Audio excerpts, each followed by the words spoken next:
जय हिंद दोस्तों, कैसे हैं आप सभी और कैसे चल रही है आप सभी की पढ़ाई। आई होप आप सभी बहुत अच्छे होंगे और पढ़ाई भी अच्छे से चल रही होगी। तो आज हम दिल्ली पुलिस परिणाम बैच प्रैक्टिस सेट 4 देखने वाले हैं। 3 हो चुका है और सभी वीडियो मतलब फर्स्ट जो था वो भी अपलोड हम किए थे, रिकॉर्डेड वीडियो था, बट सेकेंड और थर्ड जो था वो लाइव लिए थे।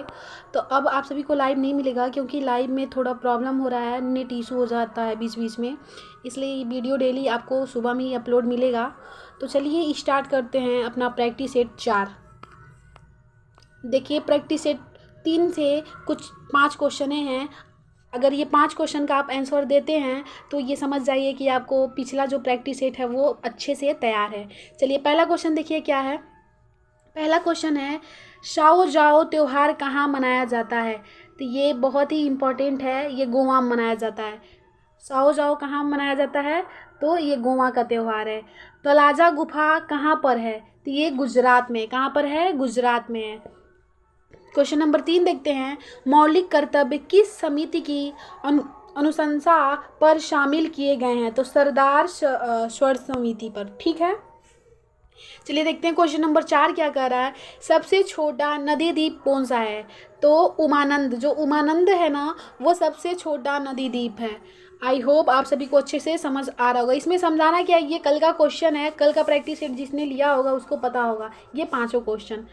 5वां क्वेश्चन क्या है, तेलंगाना विधानसभा में कुल कितनी सीटें हैं, तो 119 सीटें हैं। कितनी हैं, 119। चलिए आगे देखते हैं। अब आ गया आज का प्रैक्टिस सेट नंबर 4 का फर्स्ट क्वेश्चन क्या है। टापू क्या है, टापू नृत्य मुख्य रूप से भारतीय राज्य में किया जाता है, तो कहाँ किया जाता है, अरुणाचल प्रदेश में किया जाता है। अब देखिए अरुणाचल प्रदेश से जितने नृत्य बनने वाले हैं वो यहाँ पे दिए गए हैं। वाचो, वाचो ये भी कहाँ का है, अरुणाचल प्रदेश का है।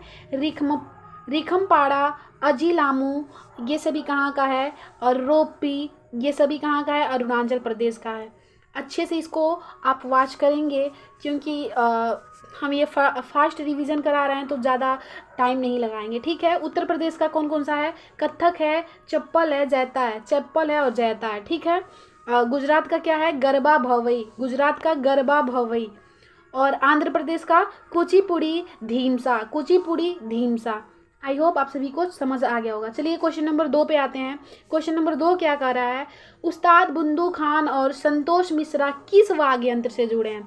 देखिए वादक एवं वाद्य यंत्र से क्वेश्चन बहुत सारे पूछे जाते हैं दिल्ली पुलिस में, इसलिए आप इसे अच्छे से लर्न कर लेंगे जिससे कि कन्फ्यूज़न ना हो। इसमें बहुत कन्फ्यूज़न होता है।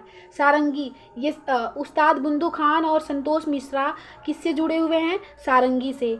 और राम नारायण, सबरी खान, इलियास खान ये सभी सारंगी से हैं। ठीक है, और सितार वादक कौन कौन है, तो अनुष्का शंकर, आनंद पारिक ये सितार वादक हैं। शहनाई वादक कौन कौन है, तो शहनाई वादक देखेंगे आप सभी, अनंत लाल और यश बलेश बिस्मिल्ला खां ये शहनाई वादक हैं। सरोद वादक कौन कौन है, तो सरस रानी और दौलत खां ये सरोद वादक हैं। चलिए क्वेश्चन नंबर 3 देखते हैं।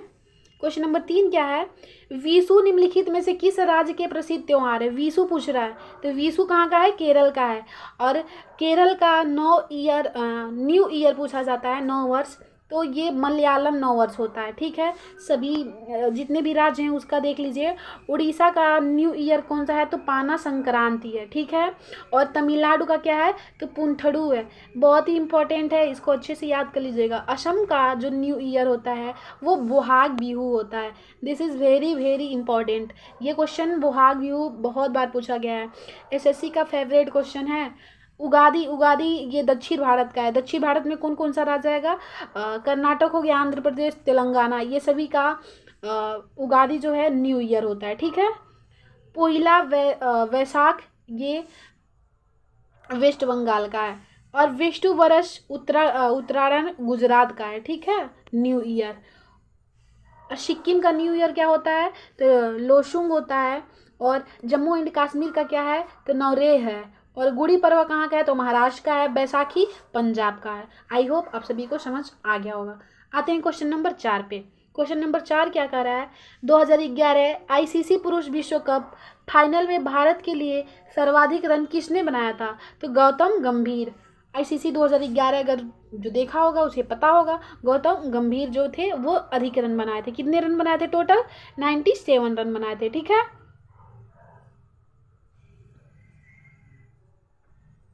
और T20 वर्ल्ड कप में कितने रन बनाए थे? तो 75 रन बनाए थे। चलिए आगे देखते हैं। आगे इसमें भी जो जो इम्पोर्टेंट है बताते हैं। MS धोनी का मतलब आत्मकथा क्या है? तो man of the match. Man of the match उनकी आत्मकथा है। और युवराज सिंह का मैन ऑफ द टूर्नामेंट, नहीं ये सॉरी ये खिताब जीते हुए हैं, मैन ऑफ द मैच, और ये Yuvraj Singh man of the tournament. T20 world cup 2007 का है। ये इंडिया जीता हुआ था। और किसको हराया था? तो पाकिस्तान को। कितने रन से हराया था ये भी पूछा जाता है। तो ये 5 रन से हराए थे। This is very very important. चलिए अब देखते हैं आगे। 5वां क्वेश्चन क्या कहता है?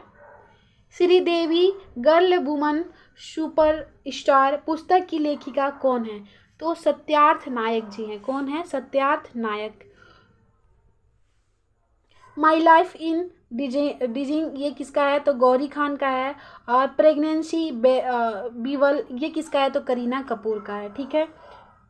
रेखा का क्या है? तो द अनटोल्ड स्टोरी और यासिर उस्मान ये रेखा का है। ठीक है। और अनफिसेड ये प्रियंका चोपड़ा का है। ठीक है। बहुत ही इंपॉर्टेंट है। जो इंपॉर्टेंट है हम बताते हैं। और happy for no reason, happy for no reason ये मंदिरा वेदी का है। This is very important. लोग क्वेश्चन नंबर 6 देखते हैं। लोकप्रिय बालिका बचत योजना, लोकप्रिय बालिका बचत योजना सुकन्या समृद्धि योजना के तहत आवश्यक वर्तमान न्यूनतम वार्षिक जमा राशि क्या है? तो इसका हो जाएगा 250 रुपया। न्यूनतम 250 है और मैक्सिमम आप 1.5 लाख तक जमा कर सकते हैं। ये भी क्वेश्चन पूछा जाता है। ठीक है। मैक्सिमम देखिए यहाँ पे सर बताए भी हैं कि 1.5 लाख तक आप जमा कर सकते हैं। ये कब से कब तक जमा होता है? जन्म से 10 वर्ष तक के लोगों के लिए ये जमा होता है। बेटी बचाओ बेटी पढ़ाओ योजना के साथ मतलब ये योजना 22 जनवरी 2015 में लागू हुआ था। ठीक है। इसके जगह अब कौन सा आया है? तो बदलाव योजना आया है। तो बदलाव योजना का फुल फॉर्म पूछा जाएगा तो आप बताएंगे कि बेटी आपकी धन लक्ष्मी और विजय लक्ष्मी है। बी फॉर बेटी, ए फॉर आपकी, डी फॉर धन, L for Lakshmi, A for और भी फॉर विजय लक्ष्मी है। इसका फुल फॉर्म यही है। अब फुल फॉर्म भी पूछा जाता है इसलिए इसे इग्नोर नहीं करेंगे। ठीक है। अच्छे से याद कर लेंगे। चलिए आते हैं क्वेश्चन नंबर 7 पे। 2011 की जनगणना के अनुसार निम्नलिखित में से कौन सा राज्य एम्पावर्ड एक्शन ग्रुप EAG वाले राज्यों में शामिल नहीं है? तो राजस्थान, झारखंड, बिहार ये तीनों शामिल है बट पंजाब शामिल नहीं है। इसका राइट आंसर हो जाएगा ऑप्शन नंबर डी। और EAG में 8 राज्य कुल शामिल है। कौन कौन से? यूपी, उत्तराखंड, मध्य प्रदेश, छत्तीसगढ़, उड़ीसा और पंजाब। ठीक है। चलिए क्वेश्चन नंबर 8 पे आते हैं। क्वेश्चन नंबर 8 क्या कह रहा है? इतमाद उद दौला का मकबरा जो प्राचीनकारी से सुसज्जित है कहाँ पर स्थित है? तो ये आगरा में स्थित है। कहाँ पे? आगरा में। जो इतमाद उद दौला का मकबरा है ये किसने बनवाया था? तो जहांगीर ने बनवाया था। ठीक है। ये बहुत ही इम्पॉर्टेंट है। अब जहांगीर द्वारा बनाया गया जितना इमारत है, चलिए एक बार उसका रिवीजन करते हैं। लाहौरी मस्जिद ये भी जहांगीर ने बनवाया है। मोती मस्जिद, शाही मस्जिद, सातीवार बाग ये भी जहांगीर द्वारा बनाया गया है। ये सातीमार बाग जो है ये जम्मू एंड कश्मीर में, ये भी पूछा जाता है। ठीक है। तो ये सभी आप सब अच्छे से याद कर लेंगे। चलिए अब आगे देखते हैं। क्वेश्चन नंबर 9 देखते हैं। डलहौजी ने अवध को किस वर्ष ब्रिटिश साम्राज्य में शामिल कर लिया था? तो 1856 में डलहौजी अवध को ब्रिटिश साम्राज्य में शामिल कर लिया था। ठीक है। बहुत ही इंपॉर्टेंट है।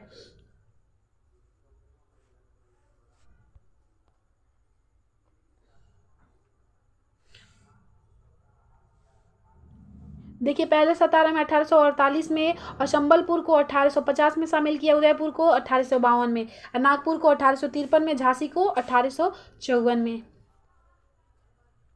क्वेश्चन नंबर 10 देखते हैं। भारतीय कम्युनिस्ट पार्टी का गठन किस वर्ष में हुआ था? तो 1925 में हुआ था, कानपुर में हुआ था, ठीक है, एम एन राय द्वारा। सीपीआई मार्क्सवादी 1964 में होता है, ठीक है। आगे देखते हैं। ताशकंद में कम्युनिस्ट पार्टी का गठन 1920 में हुआ था, ठीक है। चलिए अब क्वेश्चन नंबर 11 देखते हैं क्या कहता है। भारत के स्वतंत्रता आंदोलन के दौरान भारतीय राष्ट्रीय कांग्रेस के एकमात्र अध्यक्ष कौन थे जिन्होंने निर्वाचित होने के बाद भी अध्यक्ष पद से इस्तीफा दे दिया था? तो ये सुभाष चंद्र बोस थे, इन्होंने इस्तीफा दे दिया था। देखिए महात्मा गांधी जी, इसके पीछे एक स्टोरी है। महात्मा गांधी जी चाहते थे कि पट्यामी सीता जो मरेया हैं ये अध्यक्ष बने, बट उस समय अध्यक्ष सुभाष चंद्र बोस बन गए, क्योंकि इनको ज़्यादा वोट मिला था, 1580 वोट मिला था, इनको 1377 वोट बस मिले थे, तो सुभाष चंद्र बोस बन गए अध्यक्ष। पर सुभाष चंद्र बोस जी ने क्या किया, इस्तीफा दे दिया अपने पद से। फिर उसके बाद राजेंद्र प्रसाद बन गए अध्यक्ष। तो राजेंद्र प्रसाद के बाद जब अपना देश, मतलब उसके बाद जब अपना देश आज़ाद हो गया, स्वतंत्र आज़ाद होने के बाद, तब जाके इनको भी बनाया गया, पट्टामी सीताराम मरैया को, इनको भी अध्यक्ष बनाया गया था, ठीक है। चलिए क्वेश्चन नंबर 12 देखते हैं। एम.एन.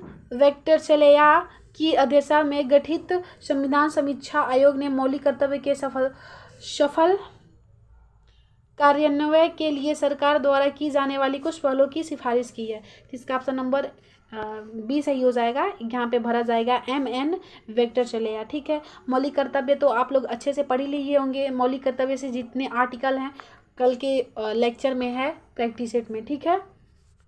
लास्ट में इससे हम क्वेश्चन भी पूछेंगे, देखते हैं किसको किसको पता है। चलिए आते हैं क्वेश्चन नंबर 13 पे। 13 क्या कह रहा है? निम्नलिखित में से किस अनुच्छेद में यह उल्लेख किया गया है कि नीति निर्देशक सिद्धांत न्यायालय द्वारा परिवर्तनीय नहीं है? तो अनुच्छेद 37 में कहा गया है। आर्टिकल 39 में क्या किया गया है? तो डीपीएसपी के सिद्धांतों का राज्य द्वारा पालन, इसका वर्णन किया गया है। 39A में समान रूप से आजीविका के साधन, 39D में सामान्य कार्य के लिए समान वेतन, बहुत ही इंपॉर्टेंट है। देखिए ये जो नीति निर्देशक तत्व है, आर्टिकल 36 से 51 तक इसका वर्णन है, और ये भाग 4 में। देखिए आर्टिकल तो नहीं पूछा जाता है बट उतना नहीं, पर इसका भाग पूछा जाता है कि नीति निर्देशक सिद्धांत जो है वो किस भाग में आता है, तो भाग 4 में आता है। तो ये कहाँ से लिया गया है? तो आयरलैंड से लिया गया है, मतलब आयरलैंड के संविधान से लिया गया है। और ये जो नीति निर्देशक तत्व है ये तो आर्टिकल भारत के संविधान में 36 से 51 तक है, परंतु आयरलैंड के जो संविधान में है उसमें आर्टिकल 45 में है, ठीक है। ये भी पूछा जाता है, इसलिए हम इतना बता रहे हैं। चलिए देखते हैं क्वेश्चन नंबर 14। क्वेश्चन नंबर 14 क्या कर रहा है?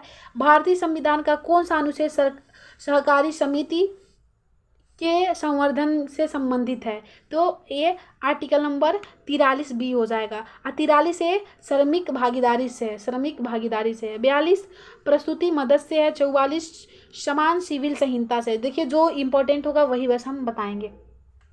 बच्चों के लिए निःशुल्क शिक्षा, ये 0 से 4 ईयर, मतलब छोटे बच्चों से लेकर 6 ईयर्स तक के बच्चों के लिए कहा गया है, आर्टिकल नंबर 45 में। हमको लग रहा है कुछ ज़्यादा ही फास्ट हम बोल रहे हैं ना, चलिए अब थोड़ा सुधार करते हैं, अब थोड़ा आराम से पढ़ाएंगे। देखिए क्वेश्चन नंबर 15 देखते हैं। निम्नलिखित में से कौन सा एक संवैधानिक संस्था नहीं है? तो चुनाव आयोग है ही, क्योंकि ये आर्टिकल नंबर 324 में इसका वर्णन किया गया है।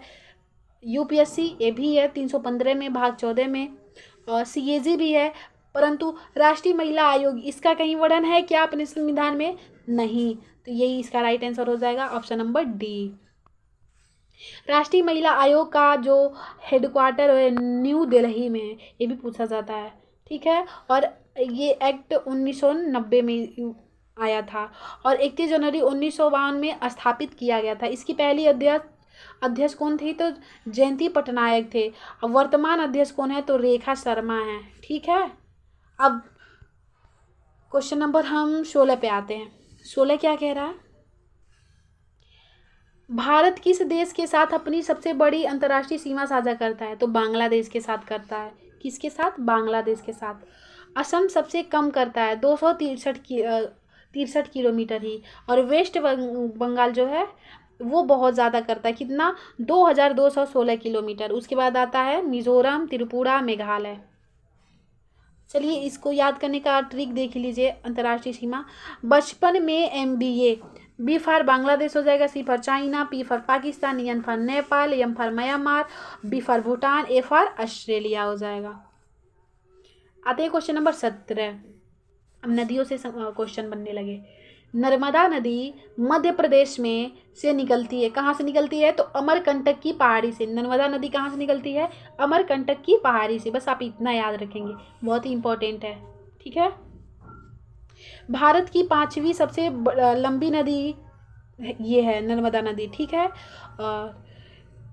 ये MB गुजरात की जीवन रेखा, मतलब मध्य प्रदेश गुजरात की जीवन रेखा है। ठीक है, कौन? नर्मदा नदी। अन्य नाम इसका क्या है? तो रेवा और रावा है। ठीक है, देखिए धुआंधार जल प्रपात MP नर्मदा नदी में है। सरदार सरोवर बांध गुजरात में। इंदिरा गांधी सागर मध्य प्रदेश में। ये भी पूछा जाता है। क्वेश्चन नंबर 18 पे आते हैं। जादूगोड़ा यूरेनियम खदान किस राज्य में स्थित है? तो झारखंड में है। कहाँ पे है? झारखंड में है। चलिए आगे देखते हैं। देखिए 1951 में देश का पहला यूरेनियम भंडार खोजा गया था। ठीक है, लौह अयस्क सिंह भूमि में है, और कोयला धनबाद में, जो झारखंड में है। यूरेनियम जो है वो सबसे ज़्यादा कहाँ पे पाया जाता है? तो आंध्र प्रदेश में। यूरेनियम की सबसे बड़ी खान कहाँ पे है? तो तुमाम पल्ले में है। ये कहाँ है? आंध्र प्रदेश में है। सर्वाधिक यूरेनियम किस देश में पाया जाता है? तो कजाकिस्तान में। चलिए आते हैं क्वेश्चन नंबर 19 पे। 19 क्या कर रहा है? गोवा राज्य का कुल क्षेत्रफल कितना है? तो 3702 किलोमीटर स्क्वायर है गोवा राज्य का क्षेत्रफल। ठीक है, देखिए ये इसका बढ़ता हुआ क्रम क्या है? तो सबसे ज़्यादा सिक्किम का, त्रिपुरा का, पहले गोवा, फिर सिक्किम, त्रिपुरा, नागालैंड।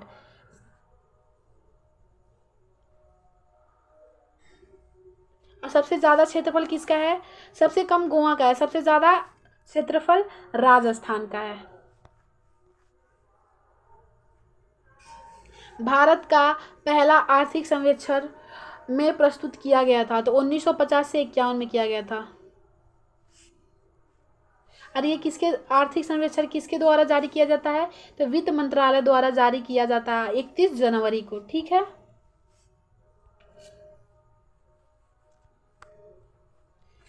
आते हैं क्वेश्चन नंबर 21। 21 क्या कर रहा है? निम्नलिखित में से किससे 1955 में पहली अपीयरिंग बैंक ऑफ इंडिया के नाम से जाना जाता था? तो भारतीय स्टेट बैंक, जो हमारा SBI बैंक है, पहले इसे इंपीरियल बैंक ऑफ इंडिया के नाम से जाना जाता था। RBI का फुल फॉर्म कमेंट बॉक्स में आप सभी लोग बताएंगे कि RBI का फुल फॉर्म क्या है, उसकी स्थापना दिवस कब मनाई जाती है, और उसका राष्ट्रीयकरण कब हुआ था। ठीक है, ये सभी कमेंट बॉक्स में आप बताएंगे। और SBI का देखिए, SBI हो गया, और SBI का जो हेडक्वार्टर है वो मुंबई है। और RBI बैंक का हेडक्वार्टर कहाँ है?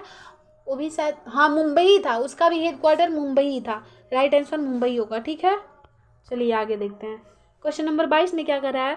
भारत का करेंसी मुद्रालय में स्थित नहीं है। तो कोची में नहीं है। ये 4 जगह है। कहाँ कहाँ? देवास में है, मैसूर में है, शालबोनी और नासिक में है। ठीक है, ये बहुत ही इंपॉर्टेंट है, बट कोची में नहीं है। पेपर मिल कहाँ पे है? तो होशंगाबाद MP में, उसको भी मान्यता मिला हुआ है। ठीक है, चलिए आगे देखते हैं। Question number 23। नई जनता पार्टी सरकार द्वारा पंचवर्षीय योजना के पूरे होने से 1 साल पहले उसे समाप्त कर दिया गया था। तो पंचवर्षीय जो 5वीं थी वही 5 वर्ष नहीं चली थी। याद करने का ट्रिक है कि पंचवर्षीय 5 वर्ष नहीं चली, ये 1 साल पहले ही विफल हो गई थी। ठीक है, 5वीं ही 5 साल नहीं चली। और इसमें गरीबी हटाओ नारा था। ठीक है, पहली पंचवर्षीय योजना 1951 से 56, दूसरी पंचवर्षीय योजना 56 से 61, तीसरी 61 से 66, चौथी जो है 69 से 74। बीच में जो था ना वो गैप था, अवकाश था। ठीक है, और फिर पांचवी जो है 1974 से 78 था। ठीक है, चलना चाहिए था 80 तक बट नहीं चला। देखिए फिर 1978 से 80 तक कौन सा आया था, तो रोलिंग प्लान आया था। बीच में अवकाश था, मतलब अवकाश नहीं मानिए क्योंकि इसमें रोलिंग प्लान स्टार्ट हो गया था। चलिए क्वेश्चन नंबर 24 देखते हैं। प्रबलता की इकाई क्या है, तो प्रबलता की जो इकाई है वो डेसिबल होती है, और फोन भी होती है, बल भी होती है, बैल नहीं बल होती है। ये उपयुक्त सही हो जाएगा सभी। चलिए क्वेश्चन नंबर 25 पे आते हैं। निम्नलिखित में से किसे ग्रीन हाउस गैस के रूप में नहीं जाना जाता है, तो ऑक्सीजन को नहीं जाना जाता, क्योंकि ऑक्सीजन तो शुद्ध होता है ना, ऑक्सीजन से तो हम लोग जी रहे हैं। जल वाष्प होता है, कार्बन डाइऑक्साइड तो होता ही है, मीथेन तो सबसे खतरनाक, कार्बन डाइऑक्साइड भी खतरनाक।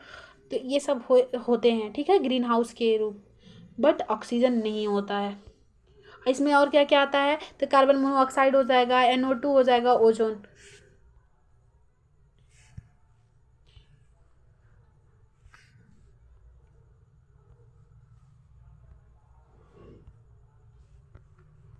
छब्बीस पे आते हैं। Question number 26। मनुष्य में हर्पीज जो है वो एक है, कौन सा रोग है, परजीवित जनित रोग है कि खून से होने वाला, या वायरस से होना, या बैक्टीरिया से होने वाला रोग है, तो ये वायरल से विषाणु से होने वाला रोग है। ये हर्पीज जो है ना, ये त्वचा संबंधित रोग है। और वायरस से होने वाले कौन कौन से रोग हैं, तो चेचक हो गया, खसरा हो गया, पोलियो, इन्फ्लुएंजा और एड्स, ये सभी वायरस से होने वाले मतलब रोग हैं। अब बैक्टीरिया से होने वाले रोग कल के प्रैक्टिस सेट में हम पढ़ चुके हैं। चलिए आते क्वेश्चन नंबर 27 पे। कोशिका के आत्मघाती वेग कहलाता है, तो लाइसोसोम कहलाता है।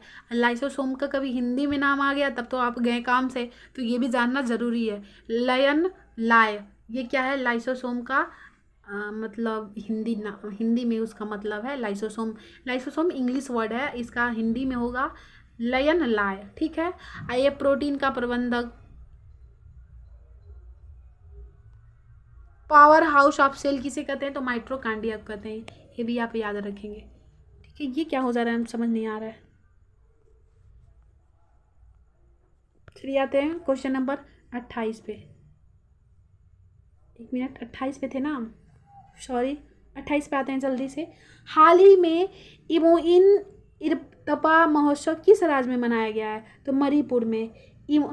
इमोइन इरतपा महोत्सव मणिपुर में मनाया गया है। केरल का देख लेते हैं, तो ड्रेंगल फ्लाई महोत्सव केरल का है।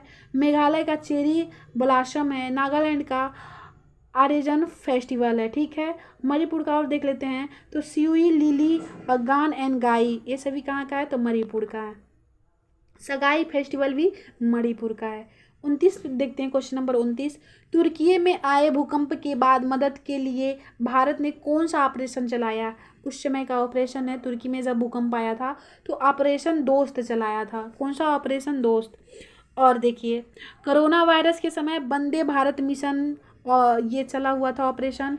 और ऑपरेशन कावेरी कब चलाया गया था, तो जब सूडान गृह युद्ध हुआ था तब। ऑपरेशन मैत्री नेपाल में जब भूकंप आया था तब चालू हुआ था। ठीक है, चलिए देखते हैं क्वेश्चन नंबर 30 लास्ट है। भारतीय पुरुष हॉकी टीम का नया मुख्य कोच किसे नियुक्त किया गया है, तो क्रेग फुलटन। देखिए ये 30 हम बता रहे हैं ना, लास्ट क्वेश्चन ये उतना इम्पोर्टेंट नहीं है क्योंकि ये उस समय का करेंट अफेयर्स है, तो इसे उतना आप नहीं ध्यान देंगे तब भी चलेगा। आई होप आप सभी को अच्छे से 30 क्वेश्चन समझ आ गया होगा। ये 28 क्वेश्चन मतलब 1 से लेकर 28 तक आप लोग के लिए बहुत ही इंपॉर्टेंट है। अच्छे से इसे रिवीजन करते रहेंगे। अगर वीडियो पसंद आई हो तो प्लीज़ वीडियो को लाइक और ज़्यादा से ज़्यादा शेयर करिएगा, और कमेंट पे कमेंट भी प्यारा प्यारा कर दीजिएगा। अगर चैनल पे नए हैं तो चैनल को सब्सक्राइब भी कर लीजिएगा। और हाँ, ये भी कहना चाहेंगे कि जो दिल्ली पुलिस का 2023 का रियल पेपर है, उसका भी हम प्रैक्टिस सेट लाने वाले हैं। एक वीडियो आएगा, 10 मिनट का वीडियो रहेगा, जिसमें 50 क्वेश्चन करवा दिया जाएगा टोटल। तो आप लोग को उससे भी बहुत बेनिफिट मिलने वाला है। तो वो कल से वीडियो अपलोड हो जाएगा वो भी, ठीक है। वो शिफ्ट वाइज करवाएंगे, मतलब 2 शिफ्ट में हुई थी ना, फर्स्ट शिफ्ट सेकेंड शिफ्ट, तो वो भी वीडियो ऐसे ही पड़ेगा, ठीक है।